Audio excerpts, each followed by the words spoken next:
Hi everyone, welcome to my YouTube channel. My name is Thanh Trúc. I'm now a sophomore at International University and I'm majoring at Business Administration. This presentation video is a part of my e-commerce course and this lasts for around 15 minutes. In this video, I would like to introduce to you one of the most controversial topics today, programmatic advertising, real-time marketing.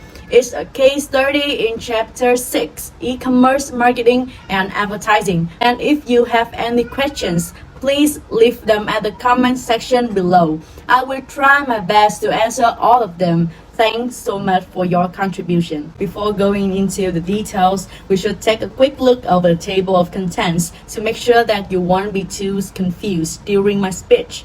To make it simpler, I have divided my speech into 3 main parts. The first is a summary of the case study, and the second one is answering all of the questions related to case study. First of all, let's go through the summarized version of the case study to figure out some of the key points of it. The holy grail of advertising and marketing is to deliver the right message to the right person at the right time. If this were possible, no one would receive ads they didn't want to see, and then no advertising dollars would be wasted, reducing the cost to end users and increasing the efficiency of each ad dollar. The internet promised to change this traditional method of buying ad space by allowing advertisers to gather personal information on consumers through the use of cookies laid on users' browser.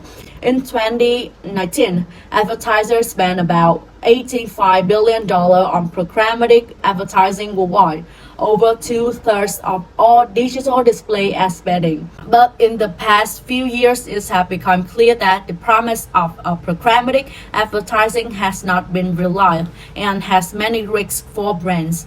In fact, it had injured many brands and the existing online ad ecosystem lack transparency, failed to protect brands, is rife with fraudulent clicks by bots, and lacks metrics for judging the cost effectiveness of ads. In detail, contrary to the rosy promises of the online ad industry, often it's an ad for something you have recently searched for on Google or even already purchased at Amazon or other sites. These ads will follow you for days as you are retargeted across the web and on mobile devices. Researchers have found that only 20% of internet users find that display ads on websites are relevant to their interests and depends on the type of ad. Sidebar, native inline, pre-roll video or video and display ads are viewed unfavorably by 50% to 78% of visitors. To understand how we ended up in this situation, it's useful to review briefly how the internet ad industry evolved.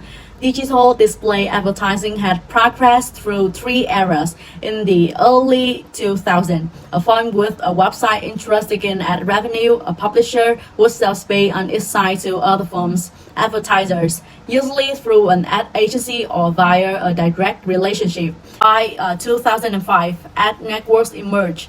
These networks allow advertisers to buy ad space on thousands of participating sites in a single purchase and allow publishers to sell to advertisers more efficiently. Prices were negotiated among the parties. By 2011, this provided advertisers access to an even larger pool of publisher ad spaces that number up to the millions of websites. Prices and ad placement were automatic by algorithm and adjusted based on real-time open auction, in which advertising firms and brands indicated what they were willing to pay to advertise, and a consumer meeting specific criteria. In programmatic ad platform, scale has increased dramatically. It's led to the existence of millions of website pages that have content injurious to brands, fake news, hate language, or violence, or just very poor content, even no content.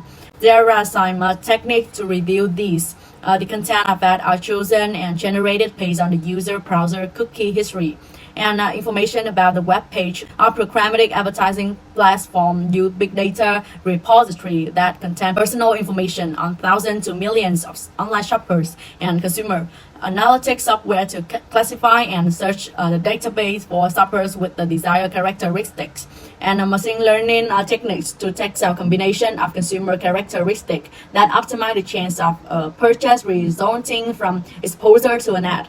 Programmatic ad platform have seen evolve into three different types: traditional auction-based real-time bidding, RTB, open exchange, private marketplace, B&B, programmatic direct BD. The rate of growth of open exchange RTP has slowed significantly. Publishers, especially well-known brands with a large purchase, to reduce their dependence on the operator of platform and exert much more control over where the ads appear, how visible they are, and what content they are associated with. Concerning the traditional auction-based real-time bidding, RTP, are often used for high-value premium ads, say the top of screen with a video, expanded as seen at a major newspaper, magazine, and a portal site. The firm who want to sell products and services online hire advertising agency to develop a marketing plan, and the agency directly contract with the department of publisher. The traditional environment is expensive, imprecise, and slow. The ad agency enter a bid spread in dollars per thousand impression for a number of impressions to people who meet most or all of the characteristics being sought. The platform returns a code for access to this population of people who meet the characteristics required. The cost is based on what all the advertisers and are willing to pay for that demographic and characteristic. The code is accepted or denied. If accepted, the ads are shown to people as they move about the web in real time. This platform claims they use algorithm and machine learning program that can identify over time that most effective as on the most productive websites. In private marketplace, B&B transaction, a group of publishers invite selected advertisers to bid on ad space, often using the publisher's own customer data. In the B&B model, a single publisher directly contracts with selected brands and advertisers for guaranteed placement of ads, and like B&B methods, offer both parties more control and precision. Brands and ad agency bid for this space in a semi-automatic environment. In some cases, prices are negotiated directly between the publisher and the brands of their ad agency. Real-time bidding is not used. The publisher know more about the customer than the app platform algorithm and databases can provide. This gives the publisher much more control over who advertise on their pages and give advertisers a shot of getting premium ad space, better basis placement, and better result from precise knowledge of the consumer.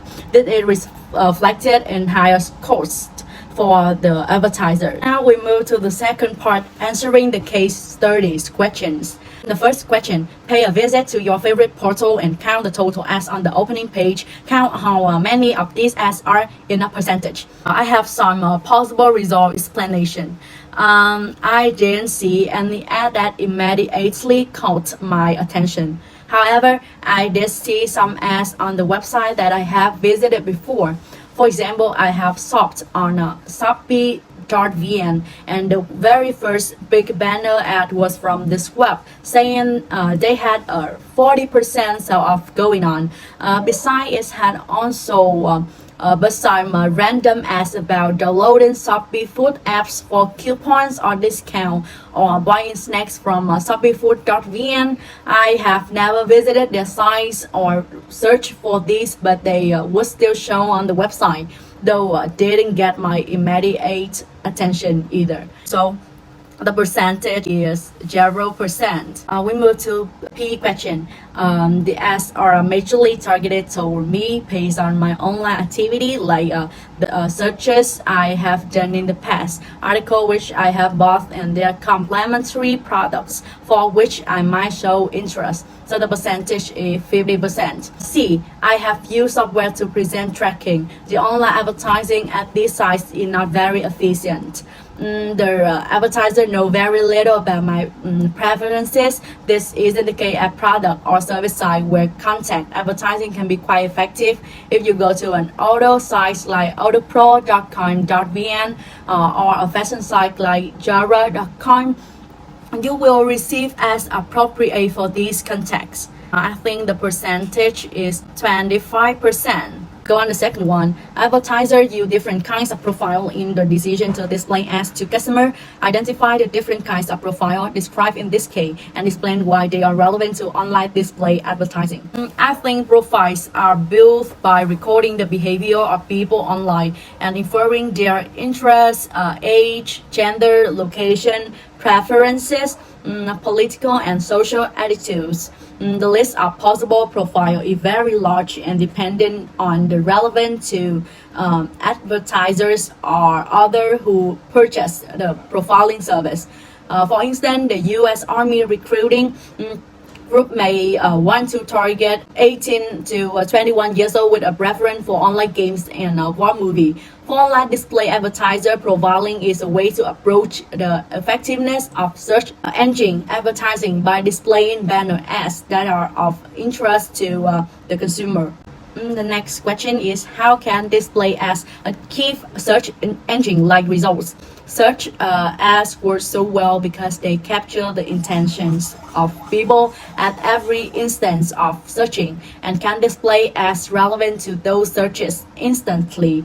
Display ads can achieve a similar result if they are based on behavioral profiles constructed from information such as what sites users have visited and what products and services users have observed on various sites. The final one is, do you think instant display ads based on your immediately prior clickstream will be as effective as search engine marketing techniques? Why or why not? Instant display ads based on immediately prior clickstream are not going to be as effective as search engine marketing techniques. Search engine marketing techniques are superior as they provide data what intel user behavior on the internet that have been collected over a significant period of time instead of using prior clickstream, which make use of information about the user most previous interaction with website data. The fundamental perspective is in the richness of data used to inform on the marketing techniques or strategy to be employed in either technique. And this is the end of my presentation video. Thank you a lot for your watching and see you in the next video.